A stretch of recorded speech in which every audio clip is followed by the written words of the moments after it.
지켜주세요. 저작권 및 초상권. 여러분, 강의하기 전에 저작권 및 초상권에 대해 꼭 지켜줄 예절을 안내하겠습니다. 첫 번째, 수업과 관련된 영상의 일부를 불법으로 캡처하거나 유출할 경우. 두 번째, 수업에서 제시된 자료를 무단으로 타인에게 제공할 경우.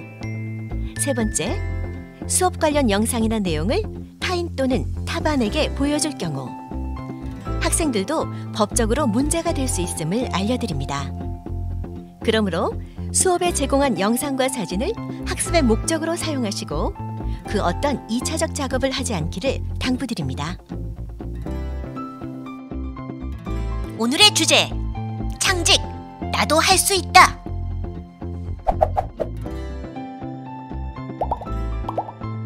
우리나라에 종이비행기 국가대표팀이 있다는 것을 아시나요?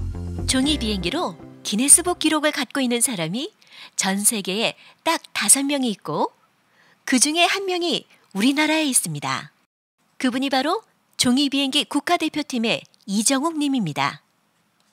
종이로 비행기 타깃 맞추기 기네스 기록 보유자이며 종이비행기 오래 날리기 국가대표, 세계 종이비행기 협회 부회장, 메가스터디 엠베스트 온라인 강사, 한국 생산성본부 KPC 창직 운영위원, 사천 항공우주엑스포 공식 홍보대사 등의 이력이 있는 분이죠. 이정욱 님은 중국 베이징에서 1분 동안 12개의 종이비행기를 수박에 꽂아서 기네스북 세계 신기록을 달성했습니다. 경주 상주 시골 마을에서 살았던 이정욱 님은 어린 시절 물수제비와 종이비행기 접기를 좋아했다고 합니다. 종이비행기를 잘 만들기 위해서 유체역학이나 항공역학도 공부했었다고 합니다. 공대에서 배울 만한 어려운 과목이지만 정작 본인은 신문방송학과 출신이라고 하네요.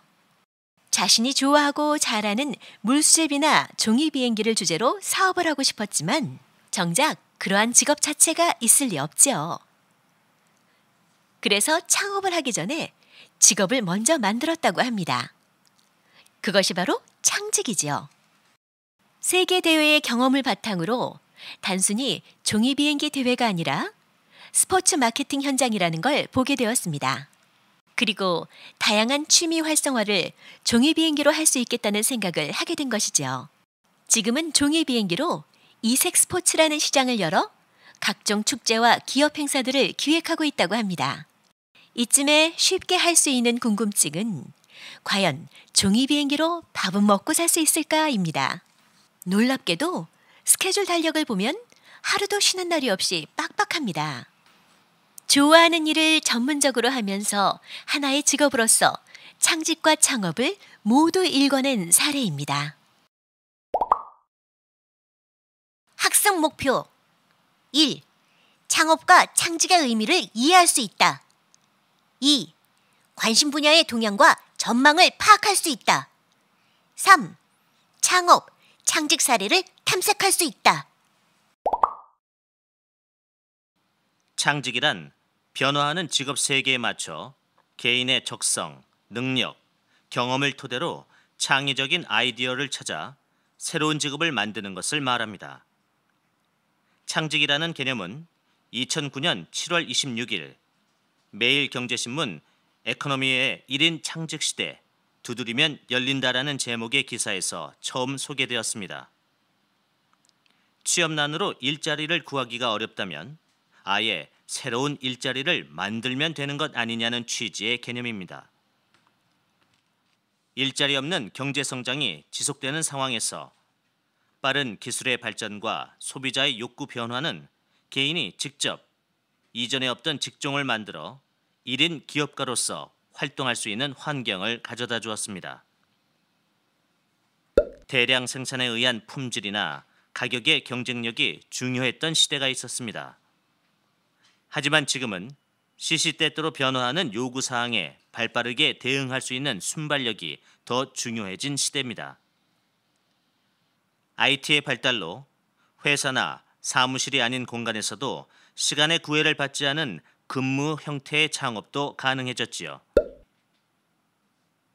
청년의 고학력화와 인구의 고령화, 그리고 워라밸을 중요시하는 일자리 선호도 변화는 자신이 좋아하고 잘하는 취미와 같은 일을 하면서 수익도 창출할 수 있는 창직으로 이어지고 있습니다.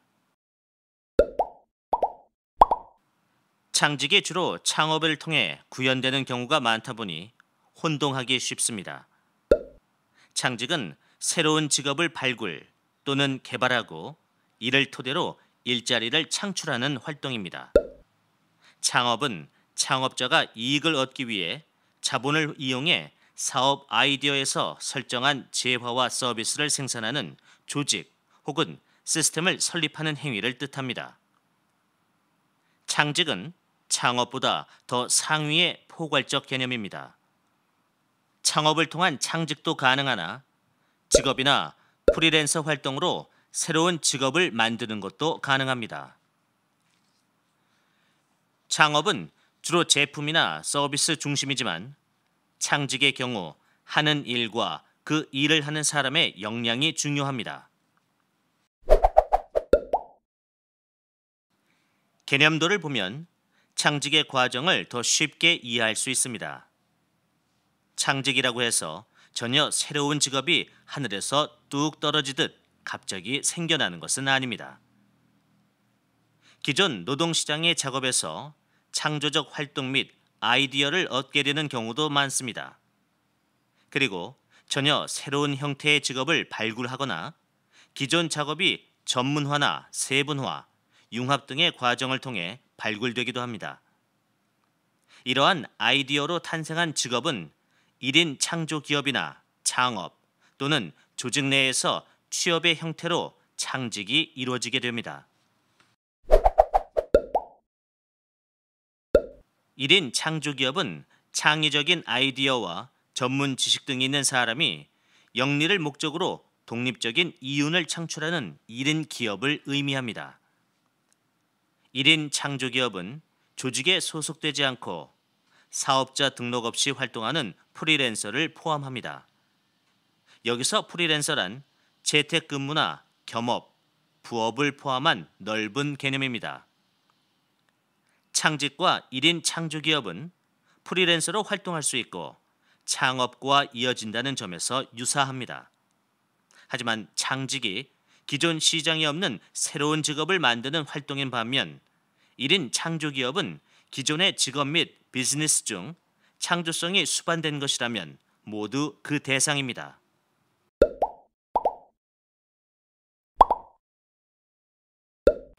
자신만의 취미나 특기를 살려 신종 직업으로 탄생시키는 것이 창직입니다. 국내 1호 축구 프리스타일러 우희용 씨는 축구공 묘기 하나로 길거리 공연은 물론 세계적인 축구 스타와 광고 촬영까지 했습니다. 추락사고로 걷지 못하는 반려견에게 전용 휠체어를 만들어주는 김정현 씨는 한 발 한 발 휠체어로 걷는 반려견의 모습에서 동물재활공학자라는 직업을 개척했습니다. 음식에 관한 관심을 바른 식생활 강의로 연결한 푸드케이터 역시 새롭게 만든 직업입니다. 창직을 통해 얼마든지 경제적 활동이 가능한 시대가 되었습니다. 취미와 특기를 직업으로 만들어내는 창직은 새로운 일자리 해법으로도 주목받고 있습니다. 다음은 각 분야별 창직의 사례를 정리한 것입니다. 이러한 직업은 10년 전에는 없었지만 사회의 변화와 고객의 다양한 니즈들로 생겨난 직업이며 실제 직업으로서 경제적 요건들을 채우며 노동시장에 존재하는 직업입니다. 직업의 특성에 따라 더 크게 성장할 가능성이 있는 직업도 있고 아직은 명확하게 하나의 분야로 자리 잡지 못한 직업도 있습니다. 때에 따라서는 반짝하였다가 사라지는 직업도 많습니다. 창직 자체가 소품종 소량 생산과 같은 다양성에 기반을 두고 있기 때문이죠. 따라서 창직을 생각한다면 해당 직업의 시장 경쟁력과 미래 가능성을 고려하여 직업 세계의 변화를 예측할 수 있어야 합니다. 새로운 시장에 진입하는 만큼 창직 과정에서 어려운 난관에 부딪히게 되는 경우가 많습니다. 이를 극복하기 위해선 창직을 주도하는 창직자의 역량이 중요하죠. 창의적 문제 해결 역량. 문제와 관련한 기본적 지식이 있어야 하고 고정관념 없이 다양한 관점에서 문제를 인식하고 해결 방법을 생각하는 능력이 필요합니다. 그릿 역량. 그릿의 사전적 의미는 연마제의 한 가지로 뾰족한 입자로 된 연삭숫돌의 성분을 의미합니다. 하지만 여기서 말하는 그릿은 성장, 그로스, 회복력, 레질리언스, 내재적 동기, 인트릭식 모티베이션, 끈기, 터네시티의 줄임말로 성공에 결정적인 영향을 미치는 투지를 나타냅니다. 창업은 성공한다는 보장도 없고 언제 결과가 확정된다는 기일도 없습니다. 그래서 한 가지 일에 몇 년간 지속하여 집중할 수 있는 도전 정신이 필요합니다. 네트워킹 역량. 아무리 1인 기업을 꾸린다고 해도 혼자서 모든 일을 할 수는 없습니다. 타인과의 협업 능력이 중요하죠. 네트워킹 역량은 인적 자원을 효율적으로 조합하는 능력입니다. 전문성 역량과 융복합적 이해 역량. 한 분야에서 고도의 전문성을 가지는 동시에 창직 실현을 위해 필요한 다양한 영역의 업무를 활용하는 능력입니다. 자기조절 역량. 앞서 이야기한 것처럼 창직은 긴 도전의 과정입니다. 목표를 세우고 그것을 실현하기 위해서는 자신의 사고, 행동, 감정을 인식하고 조절할 수 있어야 합니다. 만약 여러분이 창직을 결심했다면 그 직업이 하나의 새로운 직업으로서 요건을 갖추고 있는지를 생각해 봐야 합니다. 창직이 미래다라는 책에서 저자 이정원 님이 말하는 창직의 요건은 5가지입니다. 첫 번째, 직업적 가치는 다른 직업이 그러하듯 정신적, 육체적 노동을 통해 지속적이고 합법적으로 돈을 벌 수 있는 직업이어야 합니다. 두 번째, 실현 가능성은 제시한 직업이 실제 시장에서 취업, 창업, 자유업, 사회적 활동 등으로 구체화할 수 있어야 합니다. 세 번째, 창의성은 기존 직업과 다른 차별성과 직무의 혁신성이 있어야 합니다. 네 번째, 직무의 전문성은 직무 수행 시 필요한 기본적 전문성을 갖추고 있어야 합니다. 즉, 새로운 직업의 직무를 수행할 수 있는 지식, 기술, 태도, 적성, 흥미 등의 개인 내적 요소와 일 경험이나 인적 네트워크와 같은 개인 외적 요인이 갖춰져 있어야 합니다. 다섯 번째, 보편성은 직업을 만드는 것으로 끝나는 것이 아니라 노동시장에 보급되어 지속적으로 일자리를 창출할 수 있어야 함을 의미합니다. 창직을 생각한다면 자신이 생각하는 직업이 이와 같은 요건들을 갖추고 있는지 꼭 확인해 보시기 바랍니다. 이 사람은 IT 기업 CEO입니다. 이 사람은 서핑 마니아입니다. 실리콘밸리의 다른 CEO처럼 이공계열 대학이나 학과 출신이 아닙니다. 비주얼 아트 전공자입니다. 금융과 거물인 아버지를 두었지만 별다른 지원 없이 졸업 후 창업을 하였고 2차례 큰 실패를 했습니다. 우리나라에서 사업을 2번 실패하면 빚더미에 허덕이게 될 가능성이 큽니다. 부자인 아버지 덕인지 모르겠지만 사업 실패 후 재충전을 위해 호주에 여행을 떠납니다. 그리고 그곳에서 파도 타기를 하는 자신의 모습을 찍기 위한 장치의 필요성을 느끼게 됩니다.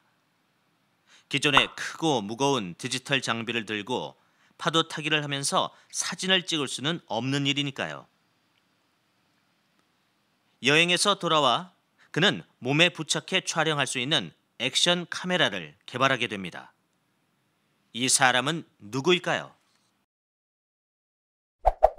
이 사람이 바로 창업 10년 만에 전 세계 액션 카메라 시장의 95%를 장악한 기업 고프로의 CEO 닉 우드먼입니다. 창직에 관해 여러 가지 공부를 해봤습니다. 여러분은 혹시 만들고 싶은 직업이 있나요? 만약 여러분이 세상에 없던 직업을 만든다면 그것은 무엇일까요?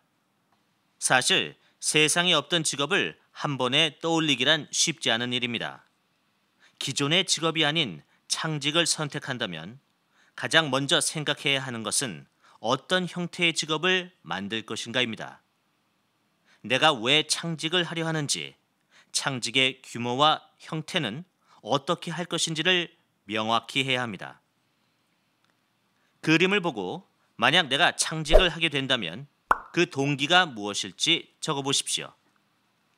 창직의 규모와 형태를 적고 창직을 통해 이루고 싶은 목표가 무엇인지 생각해 보세요. 창직의 동기와 목표에 관한 예시 답안은 다음과 같습니다.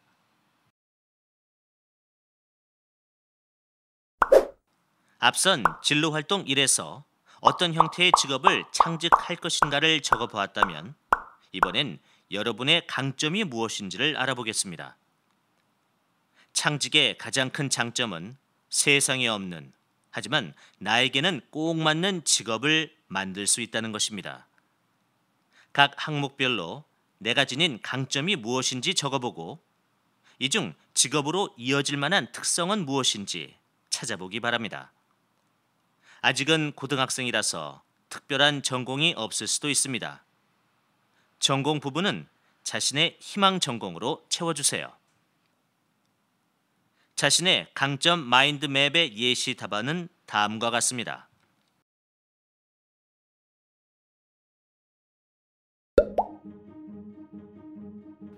오늘 수업에서 알게 된 종이비행기 국가대표 이정욱님과 축구 프리스타일러 우희용님, 그리고 고프로의 CEO 닉 우드먼의 공통점은 무엇일까요? 자신이 좋아하는 것을 취미에 머무르지 않고 새로운 직업으로 확장한 사람들입니다. 이정욱님은 종이비행기를 날리는 것처럼 남들이 보기에 사소하고 돈벌이가 되지 않을 것 같은 놀이에서 이색 스포츠 마케터라는 새로운 직업을 만들었습니다. 우희용님은 단순한 공놀이에 불과한 묘기 축구에서 프리스타일 축구라는 종목을 창시했습니다. 프리스타일 축구 분야에서 세계적인 명성을 얻고 세계 프리스타일 축구 연맹을 창설하여 총재직을 맡아 프리스타일 축구 종주국의 한국을 만들기 위해 힘쓰고 계십니다. 닉 우드먼의 직업은 CEO입니다. CEO는 흔한 직책이지만 그가 만든 액션 카메라는 전에 없던 물건입니다. 자신이 좋아하는 서핑을 하다가 창업하게 된 사례지요. 똑같은 일을 하더라도 자기가 관심 있고 좋아하는 것이라면 더 즐겁게 할 수 있을 것입니다. 여러분들이 평소 즐겨 하던 일이 직업이 된다면 기분이 어떨까요? 그러한 직업이야말로 나에게 꼭 맞는 직업이 아닐까요? 그런 점에서 창직을 통한 직업 선택은 매력적인 일입니다. 여러분도 자신이 잘하고 좋아하는 것을 바탕으로 새로운 직업을 발굴하고 그 직업으로 인해 덕업일치를 이룬다면 정말 행복한 직업인이 될 수 있을 것입니다. 오늘 수업은 여기까지. 수업을 열심히 들어준 여러분 수고하셨습니다. 이상으로 창직, 나도 할 수 있다 수업을 마치도록 하겠습니다.